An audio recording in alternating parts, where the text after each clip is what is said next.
Hi అండి, welcome to పూజారి Chamundeshwari channel. మనం ప్రీవియస్ క్లాస్లో సుగ్రీవుడి గురించి చెప్పుకున్నాం కదా.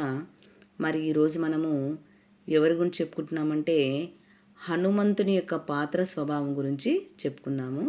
నాకు ఎంతో ఇష్టమైనటువంటి హనుమంతుని గురించి ఈరోజు నేను మీకు చెప్పబోతున్నాను. హనుమంతుడు సుగ్రీవునికి మంత్రి. ఇక్కడ చూసారా, సుగ్రీవుడు హనుమంతుడు సుగ్రీవునికి మంత్రి. మరి శ్రీరామునికి ఏమి? శ్రీరామునికి నమ్మిన బంటు. అర్థమవుతుందా? హనుమంతుడు సుగ్రీవునికి మంత్రి, శ్రీరామునికి నమ్మిన బంటు. అంతేకాదు హనుమంతుడు వేదాంగాలను క్షుణ్ణంగా చదివినవాడు ఎవరంటే హనుమంతుడు. వేదాంగాలను అన్నింటినీ క్షుణ్ణంగా చదివినవాడు ఎవరంటే హనుమంతుడనే చెప్పాలి. ఇతను కేసరి అంజనాదేవి యొక్క దంపతులకు వాయుదేవుని యొక్క అనుగ్రహం వలన జన్మించినటువంటి వరపుత్రుడు హనుమంతుడు. అంటే హనుమంతుని యొక్క తల్లిదండ్రులు ఎవరిక్కడ మనకి?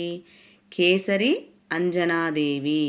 ఈ యొక్క దంపతులకు వాయుదేవుని యొక్క అనుగ్రహం వలన జన్మించినటువంటి వరపుత్రుడు. ఇక్కడ వరం వల్ల పుట్టినవాడు అనమాట ఇతను.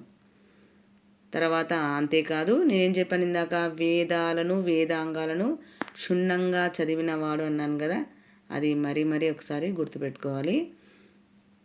సందర్భానికి తగినట్లు మాట్లాడగలిగే చక్కని మాట తీరు కలవాడు ఎవరంటే హనుమంతుడే. అందుకే మొట్టమొదట శ్రీరాముడు లక్ష్మణుడు వస్తూ ఉంటే సుగ్రీవుడు వారు ఎవరో కనుక్కోవడానికి ఎవరిని పంపించాడు? హనుమంతుణ్ణే మారు వేషంలో, బ్రాహ్మణ వేషంలో పంపించడము జరిగింది. ఎందుకు? హనుమంతుడికైతే ఎవరితో ఎలా మాట్లాడాలి, ఎవరితో ఎలా మసుగులుకోవాలి అనే విషయం బాగా తెలుసు కాబట్టే సందర్భానికి తగినట్లు మాట్లాడగలిగే చక్కని మాట తీరు కలవాడు ఎవరంటే హనుమంతుడు. కాబట్టి సుగ్రీవుడు హనుమంతుడినే పంపించాడు. మరొకసారి, హనుమంతుడు సందర్భానికి తగినట్లు మాట్లాడగలిగే చక్కని మాట తీరు కలవాడు. తన వాక్చాతుర్యంతో శ్రీరాముణ్ణి ఏం చేశాడు? శ్రీరాముని యొక్క మెప్పునే పొందాడు. ఎందుకు హనుమంతుడంటే శ్రీరామునికి అంత ప్రేమ అంటే అతని యొక్క వాక్చాతుర్యమే అన్నమాట. అతని యొక్క వాక్చాతుర్యంతోనే వినయము, విధేయతలన్నీ ఎక్కువ కదా హనుమంతునికి. కాబట్టి తన యొక్క వాక్చాతుర్యంతో శ్రీరాముని యొక్క మెప్పుని పొందాడు. అంతేకాదు, తన శక్తి సామర్థ్యాలు తనకు తెలియని అసమాన బలశాలి ఎవరంటే కూడా హనుమంతుడనే చెప్పాలి. అతనికి ఒక శాపం ఉంది కదా, తన యొక్క శక్తి తనకు తెలియదు, ఎవరో గుర్తు చేస్తే కానీ అతనికి గుర్తురాదు. కాబట్టి తన శక్తి సామర్థ్యాలను తనకు తెలియని అసమాన బలశాలి ఎవరంటే హనుమంతుడు అనే చెప్పాలి. 100 యోజనాల సముద్రాన్ని దాటి రాగల ఏకైక వానర వీరుడు ఎవరంటే హనుమంతుడే. చూసారా, ఇక్కడ సముద్రాన్ని దాటుతున్నటువంటి ఆంజనేయుడు. 100 యోజనాల సముద్రాన్ని దాటి రాగల ఏకైక వానర వీరుడు ఎవరంటే హనుమంతుడనే చెప్పాలి. లంకను దహించి రావణుని యొక్క గుండెల్లో వణుకు పుట్టించిన వాడు ఎవరంటే హనుమంతుడు. చూసారు, అక్కడ లంకా దహనం చేస్తున్నాడు ఎవరు? హనుమంతుడు.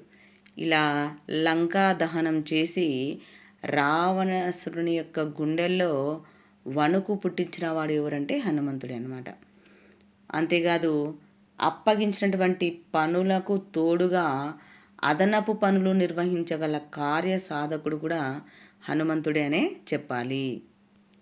చూసారా, అప్పగించినటువంటి పనులకు తోడుగా అదనపు పనులను కూడా నిర్వహించగల కార్యసాధకుడు ఎవరంటే హనుమంతుడే అనమాట. అంతే కదా, చూసి రమ్మంటే కాల్చి వచ్చాడు అని హనుమంతుడు అంటుంటారు కదా. కాబట్టి ఈయన అదనపు పనులను కూడా నిర్వహించగల కార్యసాధకుడని చెప్పవచ్చు. అంతేకాదు, సంజీవనిని తీసుకొని వచ్చి లక్ష్మణుని ప్రాణాలు కాపాడిన ప్రాణదాత ఎవరంటే కూడా హనుమంతుడనే చెప్పాలి. మరొకసారి హనుమంతుని గురించి వివరిస్తాను. హనుమంతుడు సుగ్రీవుని యొక్క మంత్రి. హనుమంతుడు సుగ్రీవుని యొక్క మంత్రి, రామునుడికి బంటు. వేదాంగాలను క్షుణ్ణంగా చదివినవాడు ఎవరంటే హనుమంతుడు. కేసరి అంజనాదేవి యొక్క దంపతులకు వాయుదేవుని యొక్క అనుగ్రహం వలన జన్మించిన వరపుత్రుడు ఎవరంటే కూడా హనుమంతుడే.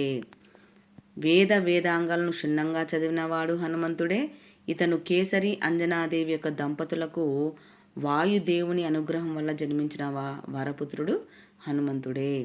సందర్భానికి తగినట్లుగా మాట్లాడగలిగే చక్కని మాట తీరు కలవాడు హనుమంతుడు. తన వాక్చాతుర్యంతో శ్రీరాముని యొక్క మెప్పును పొందినవాడు హనుమంతుడు. తన శక్తి సామర్థ్యాలను తనకు తెలియని అసమాన బలశాలి. అంతేకాదు 100 యోజనాల సముద్రాన్ని దాటి రాగల ఏకైక వానర వీరుడు ఎవరంటే హనుమంతుడు. లంకను దహించి రావణాసురుని యొక్క గుండెల్లో వణుకు పుట్టించినవాడు హనుమంతుడు. అప్పగించినటువంటి పనులే కాకుండా అదనపు పనులను కూడా నిర్వహించగల కార్యసాధకుడు హనుమంతుడని చెప్పాలి.